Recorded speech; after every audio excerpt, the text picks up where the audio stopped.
Hi, everyone, and welcome back to Brian's Horror Corner, or welcome if you are new to my channel. Glad to have you here.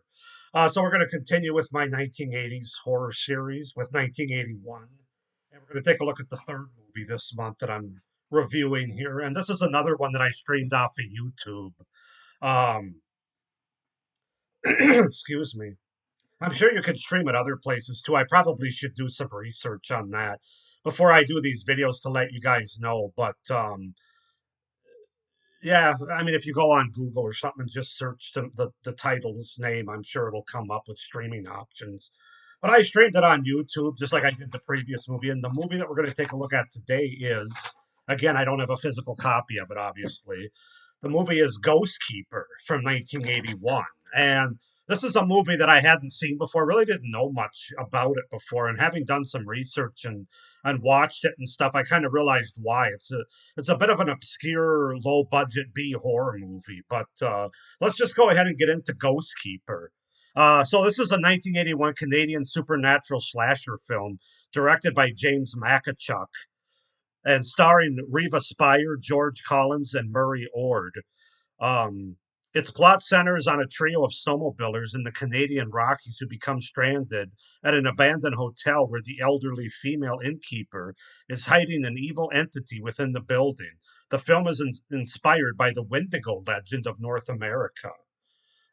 So, just a side note, this was filmed in Banff, Alberta, under a tax shelter in December 1980. The film had an unstable financial situation, and the filmmakers nearly halted the production midway through this due to depletion of its budget. The film was given a minuscule theatrical run in Canada and the United States, and is consequently little known among horror film fans like myself before I watched this, but has attained a cult following over the years. So I just kind of wanted to throw that in there to give you guys a little backstory about this specific movie because I'm guessing a lot of you out there probably haven't heard of it either. So, as far as getting into the premise, so it opens with Jenny, Marty, and Chrissy, who are spending their New Year's Eve on a snowmobiling trip in the Rocky Mountains.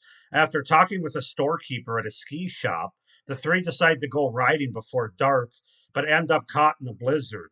Looming before them is a seemingly abandoned hotel at the top of the snow trail, isolated from tourists and miles away from the skiing area. The three enter the three enter the building to escape the increasingly harsh conditions and find that the heat is on, but there is no lights but there are no lights on. As night falls, they start a fire and tell stories and reminisce. Marty decides to go into the hotel kitchen where he finds an old woman lurking. She is brash and apprehensive of their presence, and they learn that she lives in the hotel with her two unseen sons. Though hesitant, the woman lodges them in rooms. Marty and Jenny argue in their bedroom while Chrissy goes down the hallway to take a bath since the plumbing in the rooms is obsolete. While in the bathtub, Chrissy is attacked by one of the sons, Danny, and held underwater. A restless Jenny goes to check on Chrissy, but the candlelit bathroom is empty. Jenny then runs into the old woman, and they have a conversation about the hotel and her sons. Meanwhile, Danny carries Chrissy to the basement of the hotel, where he slits her throat and then stores her body in a freezer. Jenny awakens in the night and hears the old woman talking to someone downstairs. So, yeah, that's to set up the premise, the beginning of Ghostkeeper from 1981. As far as the cast goes, we have Reva Spire as Jenny, Murray Ord as Marty, Sherry McFadden as Chrissy, Georgie Collins as Ghostkeeper, and Les Kimber as Storekeeper. So yeah, that's to set up the premise and the cast for the 1981 Canadian supernatural slasher film Ghostkeeper. Excuse me. I really enjoyed this film. Actually, this is definitely. I can see why it has a cult following. I think it's kind of an underrated horror movie, frankly. Now, I should preference that by saying for specific horror fans, and I'll get more into that with my review. It's not going to be for everybody. It is low budget, and as I read at the beginning of this review, they had a lot of budget problems and had to stop filming, and then basically finished a movie not the way that they originally planned on, but a different way to finish it. That was susceptible to the budget that they had, the little bit of money they had left. So anyway, with all that being said, let's get into the things that I liked about Ghostkeeper. atmosphere. This movie has tremendous atmosphere, very much in the same vein. And obviously, this movie, I don't want to say it's a ripoff of The Shining, but that borrows a lot from The Shining in terms of the setting, in terms of being in the winter, an abandoned hotel, just a lot of things, supernatural elements that take from The Shining. But the atmosphere between the isolating outdoor winter setting and the look of the abandoned hotel, which is very authentic, by the way. They didn't have enough of a budget to actually build it up. So this was a real hotel. Apparently, it still exists, or at least it did as of a few years ago. This abandoned hotel. It looks authentic because it is authentic.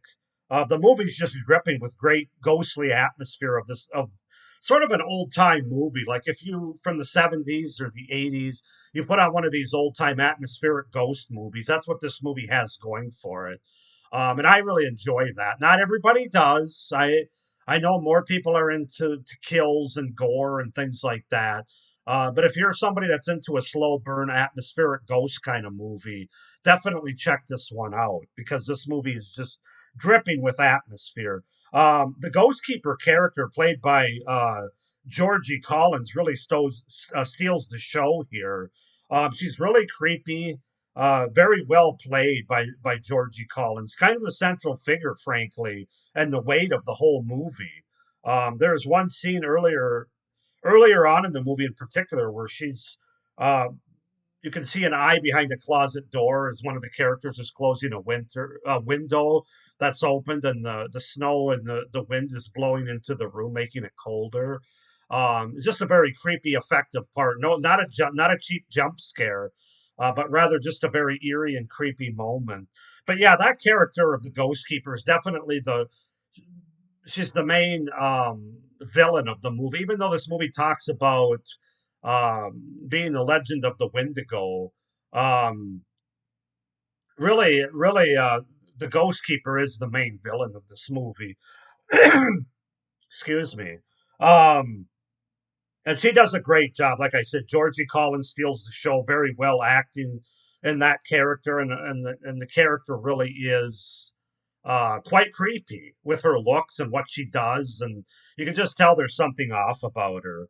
I really like the score in the movie. It's a great tension filled and anxiety producing musical score that only adds to the atmosphere. I kind of got a little bit of Friday the 13th, a little bit of Psycho.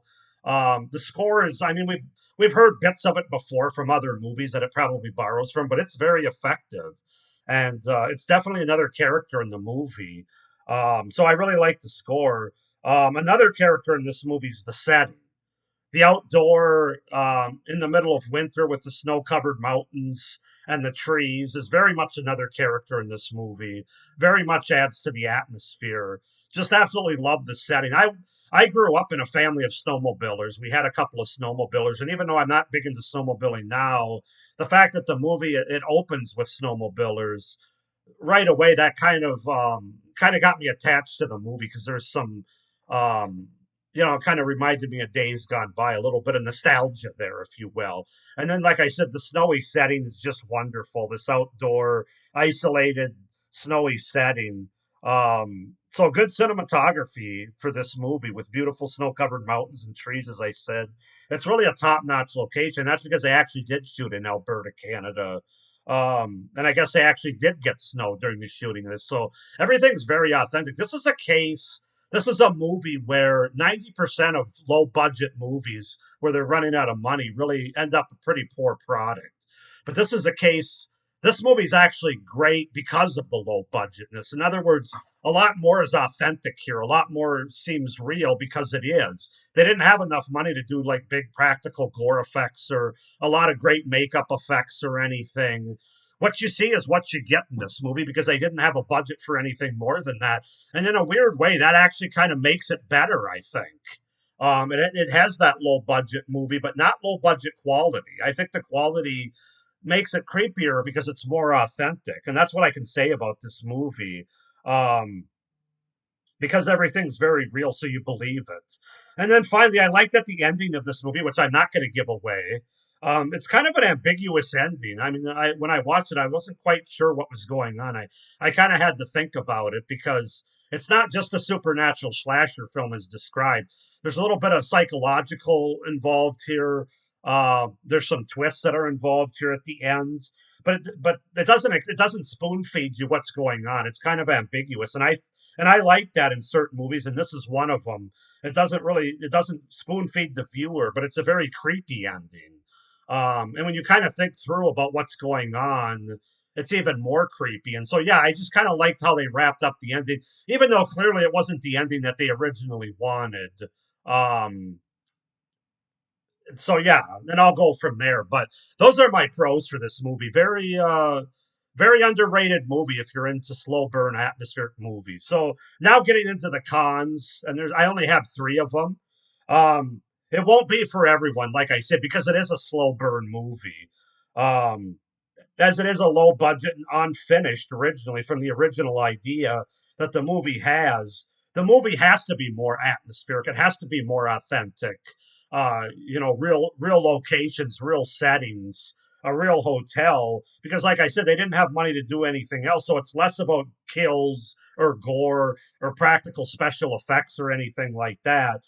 So definitely more of a slow burn. If you're not somebody that likes slow burn, atmospheric ghost movies, then it might not be for you, although I would still argue to check it out anyway. But for those of you like myself that are really into those, that like settings and atmospheric like old time ghost movies, then I would definitely recommend checking out this movie. But I just wanted to put that disclaimer out there that it's not going to be for everybody.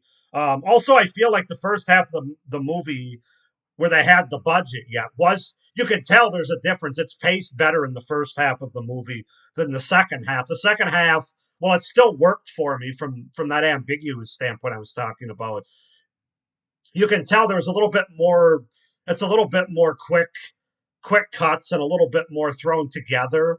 It doesn't quite have the well paced out story and introduction of characters like the first half of the story does. And again, that's because of the budget that I talked about earlier. And then finally, you can argue you don't see the Wendigo enough. And again, that's another example or another reason because of the low budget. Originally, the Wendigo was going to be a much bigger villain, a much bigger part of this movie, especially in the second half. As a result, there's only two scenes where we really see the Wendigo, and they're very fast cuts. And I think that's because when you look at it, it's more of a when you actually see the Wendigo, it's only for a couple of seconds, and there's a reason for that. It's not the kind of Wendigo you necessarily think of, or even that the cover of the DVD that I saw gives away. So it would have been nice to see more of a Wendigo, but I understand why we don't. So again, I guess a lot of the cons are related to the budget. That a lot of people might notice a lot more than I did, or have a problem with, I should say, a lot more than I did. I just enjoyed the atmosphere, the music, the setting, even the characters. I didn't find to be that annoying. I mean, they're not all that well fleshed out. The three snowmobilers specifically, and the acting. When the characters have to start doing more towards the second half of the movie, the acting's not quite as good.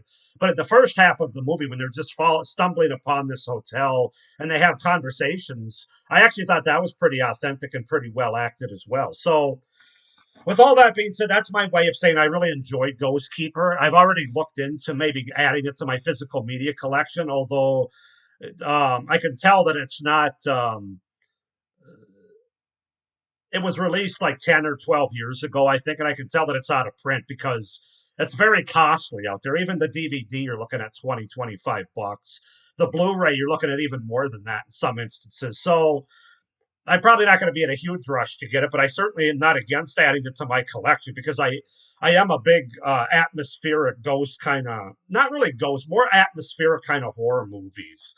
And so I could definitely like to have this one in my collection, but I'm also not going to pay an arm and a leg for it. So um, overall, I'm going to give this movie an 8 out of 10 for what it is. I think for being an obscure atmospheric horror movie from the late 70s, early 80s. I think it's very well done and I enjoy it. So 8 out of 10 for Ghostkeeper from 1981. Go ahead and comment down below, any of you that have seen Ghostkeeper, what you think of it, if you like it. If you don't, why not? Please like this video, hit the little notification bell, and subscribe to my channel so you don't miss any of my upcoming reviews for this part of my overall 1980s horror series for 1981. Hope everybody's doing well. Thank you for watching, and as always, stay scared. Bye.